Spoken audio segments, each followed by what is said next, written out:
X linked dominant और recessive में कैसे डिफरेंशिएट किया जाए, आइए समझते हैं बहुत क्विकली। पेडिग्री का बहुत बढ़िया कॉन्सेप्ट है। एक्स लिंक्ड डोमिनेंट और एक्स लिंक्ड रिसेसिव, इन दो कंडीशंस में क्या डिफरेंस हो सकता है और पेडिग्री को कैसे पहचाना जाए और इनके जीनोटाइप कैसे बनाए जा सकते हैं, इस वीडियो में समझेंगे। देखिए, आपको एक बात समझनी है कि जो भी डिजीज एक्स लिंक्ड रिसेसिव होगी उसमें मेल ज्यादा अफेक्टेड होंगे फीमेल के मुकाबले, और जो भी डिजीज एक्स लिंक्ड डोमिनेंट होगा वहां पे फीमेल्स ज्यादा अफेक्टेड मिलेंगी मेल के मुकाबले। पहली कंडीशन। दूसरी कंडीशन आपको जो समझनी है वो ये है कि जब भी पेडिग्री रिसेसिव के लिए बनेगी तो देखो, 3 जनरेशन में, एक जनरेशन के अंदर ये डिजीज स्किप हो जाएगा।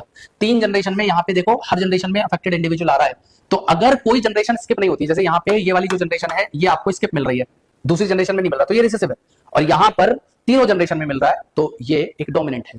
अब आते हैं जीनोटाइप के ऊपर। देखो, अगर वो डिजीज रिसेसिव है या डिसऑर्डर रिसेसिव है तो वहां पर ये जो नॉर्मल है, नॉर्मल को हम लोग लेते हैं डोमिनेंट। मेरी बात ध्यान से सुनिएगा, मैं क्या कह रहा हूं। अगर नॉर्मल है तो उसे हम लोग लेते हैं डोमिनेंट, और म्यूटेटेड है तो उसे हम लोग लेते हैं रिसेसिव। अब अगर नॉर्मल है तो वो अनअफेक्टेड है, और म्यूटेटेड है तो वो अफेक्टेड हो जाएगा।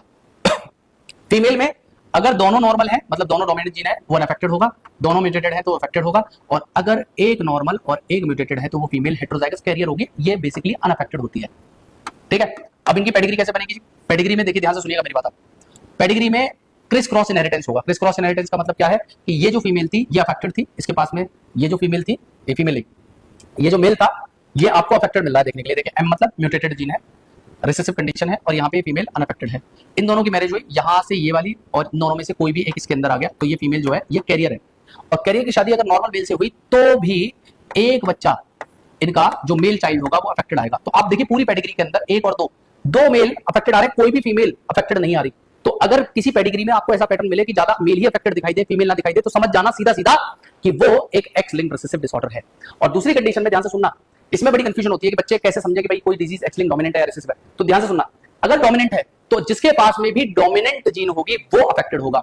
मतलब कहने का क्या है कि अगर मेल के पास में नॉर्मल है, नॉर्मल मतलब डोमिनेंट है, तो वो अफेक्टेड है। अगर म्यूटेटेड मतलब रिसेसिव जीन है तो वो अनअफेक्टेड है। फीमेल के अंदर अगर दोनों म्यूटेटेड है मतलब रिसेसिव है तो वो फीमेल अनअफेक्टेड है। बाकी अगर उसके पास में एक भी जीन डोमिनेंट कंडीशन में हुई, मतलब कहने का क्या है, यहां पे देखिए ये डोमिनेंट कंडीशन में है, नॉर्मल नॉर्मल मतलब डोमिनेंट, और यहां पे तो दोनों ही है तो अफेक्टेड होगी। और अगर कैरियर भी है तो इसमें कोई भी कैरियर वाला कॉन्सेप्ट आपको देखने के लिए नहीं मिलेगा। जब भी एक्स लिंक्ड डोमिनेंट कंडीशन होगी वहां पे कैरियर फीमेल नहीं होती, दो कंडीशन में फीमेल अफेक्टेड होगी होगी। अब आप देखिए, इसमें भी क्रिस क्रॉस इनहेरिटेंस होगा, लेकिन फीमेल ज्यादा अफेक्टेड मिलेगी। देखिए, एक्स लिंक्ड रिसेसिव था तो उसमें males are more affected than female. अगर एक्स लिंक्ड डोमिनेंट है तो आप देखें, यहां पे फीमेल थी जिसका जीनोटाइप इन दोनों में से कोई भी हो सकता है, कोई भी हो सकता है, बस उसके पास में डोमिनेंट एक जीन होनी चाहिए, मतलब एक क्रोमोसोम पे जो जीन है वो डोमिनेंट होनी चाहिए। दूसरी कंडीशन, अगर आप इसे क्रॉस करते हैं तो यहां